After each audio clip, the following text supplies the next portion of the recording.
বিএনপির ভেতরে এখন এই গুপ্ত জিনিসটা ভেতরে ভেতরে ভেঙে দিচ্ছে। যাদের আওয়ামী লীগ অ্যাফিলিয়েশন নিয়ে কোনো প্রশ্ন ছিল না, তাদেরকেও এক পর্যায়ে শিবির বলে বা জামায়াত বলে গালি দেওয়া হয়েছিল। বিএনপির ভেতরে অনেকেই এখন কোনো সত্যি কথা বলতেও ভয় পায়, কারণ তার মধ্যে একটা আশঙ্কা থাকে তাকে যদি আবার গুপ্ত হিসেবে ট্যাগ করা হয়। আওয়ামী লীগের লোক নতুনভাবে বিএনপি হয়ে বা বিএনপি সমর্থক হয়ে অরিজিনাল বিএনপিকে বলছে এ তো জামায়াতের লোক। রিসেন্টলি আপনারা একটা জিনিস খেয়াল করবেন যে বাংলাদেশের সবচেয়ে বড় রাজনৈতিক দল এবং বর্তমান ক্ষমতাসীন দল বিএনপির মধ্যে গুপ্ত বলে একটা বিষয় চালু হয়েছে। বিএনপির নেতারা বা বিএনপির কর্মীরা এটাকে প্রায় ব্যবহার করেন। এতে বোঝা যায় যে তারা এটা জামায়াত ইসলামীকে মিন করছেন। কথাটা অবশ্য একেবারে মিথ্যাও না, কারণ যেহেতু জামায়াত ইসলামী অতীতে বিভিন্ন সময়ে নানা রাজনৈতিক দলের সঙ্গে মিশেছিল এবং তাদের সেই পরিচয়টা অনেকেই প্রকাশ করেনি ঠিক সময়। এবং ৫ই আগস্টের পরে আমরা দেখলাম যে জামায়াতে ইসলামীর অনেক নেতা বা বিশেষ করে শিবিরের সঙ্গে যারা জড়িত তাদের আবির্ভাব, যারা তারা অন্য পার্টির ভেতরে কিভাবে লুকিয়েছিল। দ্যাট ইজ ফাইন, এবং সেটাকে গুপ্ত হিসেবে যখন বর্ণনা করা হচ্ছে কথাটা হয়তো একেবারে ভুলো না। কিন্তু এইটার আরেকটা পলিটিক্যাল কনোটেশন আছে ফর বিএনপি। কেননা বিএনপি যেহেতু বড় রাজনৈতিক দল, বিএনপি বর্তমানে ক্ষমতায় আছে, সমস্যা হচ্ছে বিএনপির ভেতরে এখন এই গুপ্ত জিনিসটা এই পলিটিক্যাল পার্টিকে ভেতরে ভেতরে ভেঙে দিচ্ছে। কেন ভেঙে দিচ্ছে?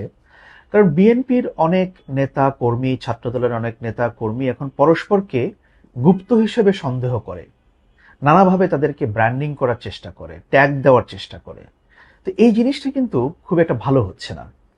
আপনারা দেখবেন, আপনাদের মনে থাকতে পারে যে আওয়ামী লীগের সময়, বিশেষ করে ২০১৪ সালে নির্বাচনের পর থেকে আওয়ামী লীগ কথায় কথায় তাদের যে কাউকে তারা শিবির বলতো বা জামায়াত বলতো। তো সেই বিষয়টা কিন্তু আওয়ামী লীগের জন্য খুব একটা ভালো ফলাফল দেয়নি। এক পর্যায়ে এসে এটা খুবই প্রকট আকার ধারণ করেছিল।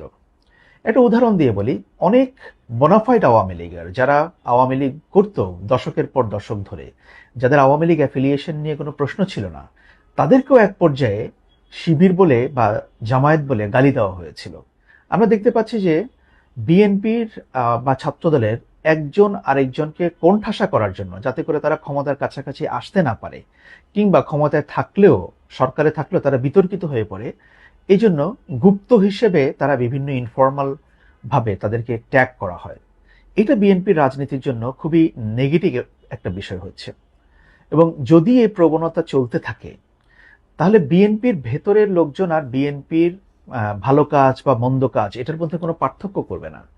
কারণ বিএনপির ভেতরে অনেকেই এখন কোনো সত্যি কথা বলতেও ভয় পায়, কারণ তার মধ্যে একটা আশঙ্কা থাকে তাকে যদি আবার গুপ্ত হিসেবে ট্যাগ করা হয়, তাকে যদি আবার জামায়াতে ইসলামী বলে বা শিবির বলে সন্দেহ করা হয়, এই ভয়ে তারা অনেক কিছু বলে না।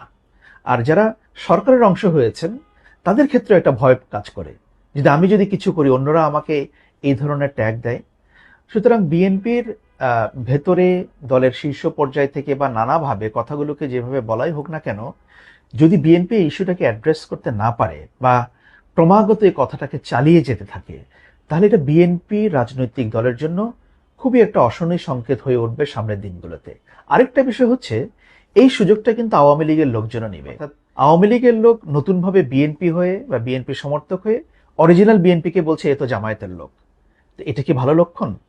এই অবস্থা যদি চলতে থাকে তাহলে বিএনপি রাজনৈতিক দল হিসেবে কোথায় যাবে?